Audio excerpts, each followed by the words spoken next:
Tervist ja vaataja!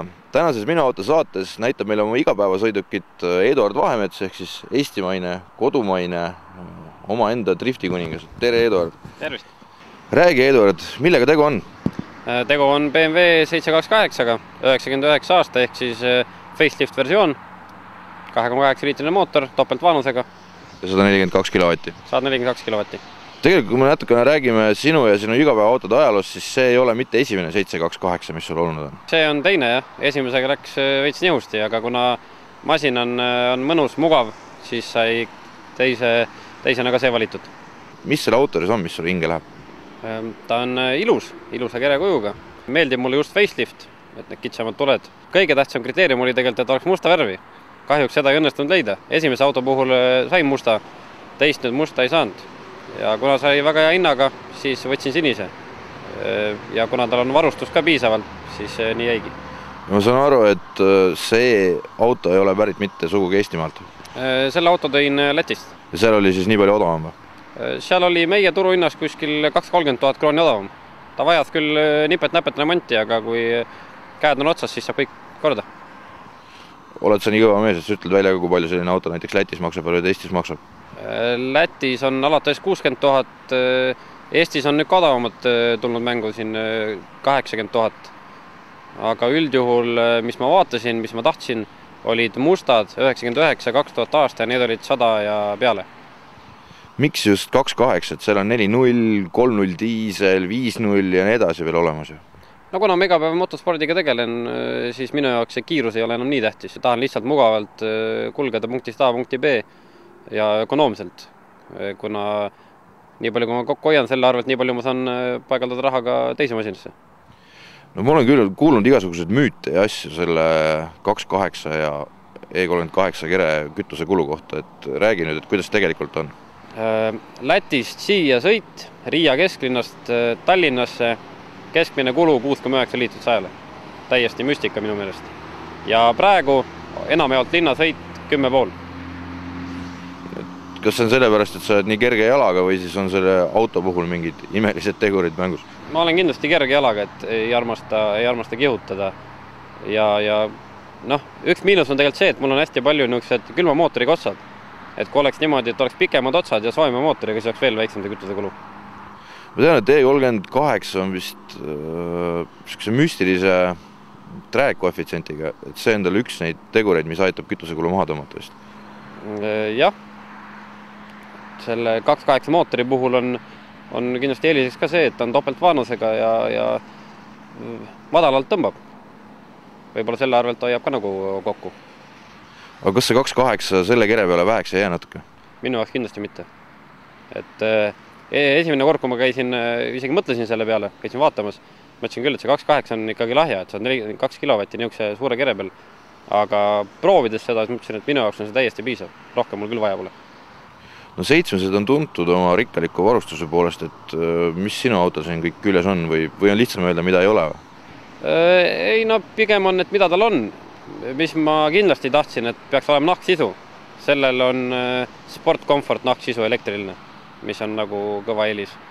8 korda parkimisandurid, vihmasensor, mis on eelis teiste 728-tega, teistel oli kõigil veojuukontroll peal, ehk siis ASC või ASR, mis tal on, aga sellel nüüd stabiilsuskontroll peal.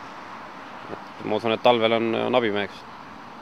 7 seest on selline suhteliselt rahuliku olemisega, et veel vana BMW kombe kohaselt on isegi juhi poole keeratud armatuur ja nii edasi, et sulle see lahendus meeldib?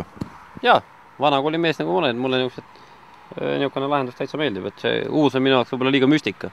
Kui oluline nüüd sinu jaoks näiteks see on, et 7 on suur ja siia mahub, ma ei tea, peret peale pane või midagi taolist? Kui juures selle pere koha pealt on nii väga oluline pole, enda sõidumugavus on kõige tähtsam. Et mulle meeldib suurema masinaga sõita, et mul on väiksem masinaid olnud ja ei paku pinget. Kas see stereo, mis siin praegu on, muidu rahuldab sind või läheb see ka nagu töösse millalgi? Räägitakse, et kõlarite pole väga viga, aga juhtseade on nagu niisugune nigelavõitu, et pigem võib-olla vahetan selle välja ja vaatan, mis teha annab, aga kuna ma siin ei ela, et siis muusika ei ole esmajärjekorras minu jaoks. Kui palju sa üldse siis autos nagu aega veedad, kui sa ütled, et sa siin ei ela, et sutsti tööle, sutsti koju kõike? Üldjuhul küll, jah. Tööle, koju, garaaži. aga noh, seda tahaks kõike turvaliselt teha, sellepärast saigi niisugune suur masin võetud. Palju siin õhkpatjasid siis on?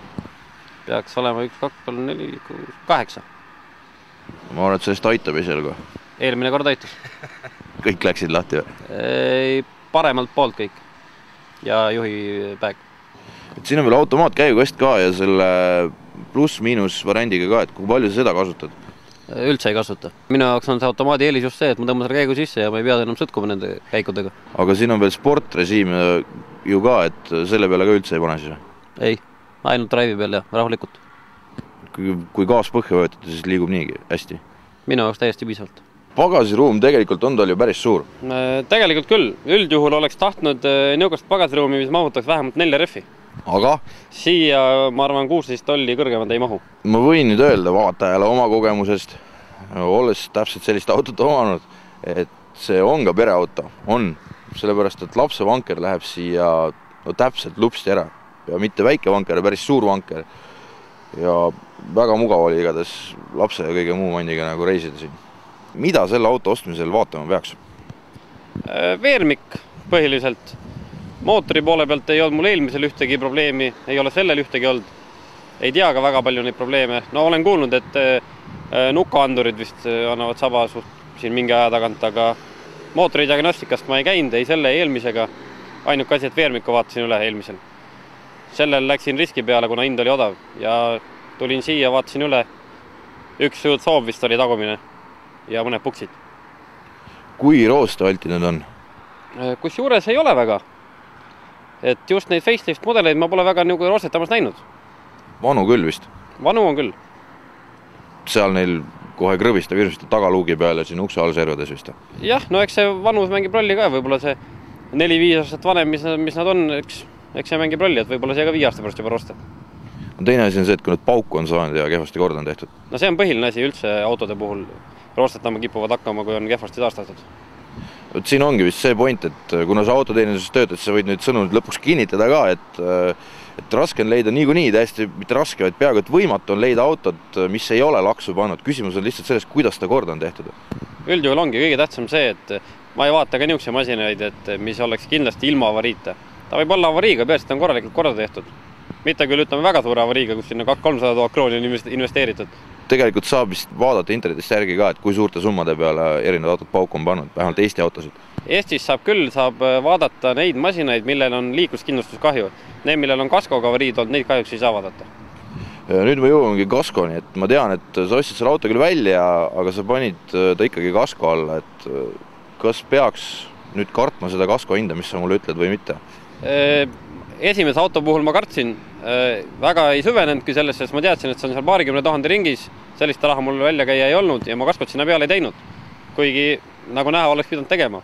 Selle puhul läksin kindla peale välja ja tegin kasko, võtsin kõige odavama ja see on kuskil 10 000 krooni aasta. Et ei ole tegelikult midagi õudset ju? Ei ole, arvestades seda, et kui juhul juhtub niimoodi tõesti, et tuleb mingi suurem avarii, siis see tasub ennast kindlasti ära. Teine asi, mida selle auto puhul kardetakse, et on ikkagi 700 ja BMW, et kuidas nende juppide hindadega lood on ja kui palju neid läheb? Juppi hinnad, kindlasti on kallimad kui seal, ütleme 300 BMW-l. Mina paigaldan ainult Lemferder varuosasid veermiku poole pealt ja ei ütleks, et tihedalt. Eelmisega ma sain sõita aasta aega, tegin kohe veermiku korda, võib-olla seal mingi väiksed lõtkud olid ja sellel siiamaani polegi nüüd. Vahetsin õtsa ja mõned puksid ja täitsa hästi peavad vastu. Ja kuidas hindadega on? No hinnad on tagumine, ülemine õõtsoobiks oli ütleme kuskil 1500 krooni, esimese õõtsooba puksid kuskil 600 krooni. Neid saab kindlasti odavamalt, aga kuna ma eelistan Lemferderi toodangut, siis on natukene kallim, peab natuke rohkem maksma selle eest. Mis sa inimestele ütled, et tasub neid autosid karta või on teada, et mingisugusel perioodil olid need ehitajate lemmikud, et rullnokkade lemmikud ja nii edasi, et kas neid tasub karta või mitte? On kindlasti niisuguseid, mida tasuks karta. Et üldjuhul on need suurema mootoriga versioonid. Et seal on tavaliselt see, et kes on käinud kuskil rehve põletamas niimoodi, et kast on kutu ja iseenesest ma tahtsin ka diislit osta tegelikult, aga kuna ma kardan diisiremonti rohkem kui selle bensiinimasina puhul, siis ei valinud seda varianti. Et tegelikult kui korralikult üle vaadata siis, ja leida isegi see väiksema mootoriga ja facelift variant, siis väga palju hirmusid seal olla ei tohiks. Väiksem mootoriga ongi see eelis, et üldjuhul niisugused võib-olla tüüpilised rullnokad või kes need ehitajad, nagu sa mainisid, ostavadki alati võimsama mootoriga. Lahja mootoriga üldjuhul mikski pärast keegi ei vali. Aitäh sulle, et meile oma autot näitasid. Edu sulle järgmiseks aastaks hooajal. Aitäh! Ja teiega kohtume juba õige pea.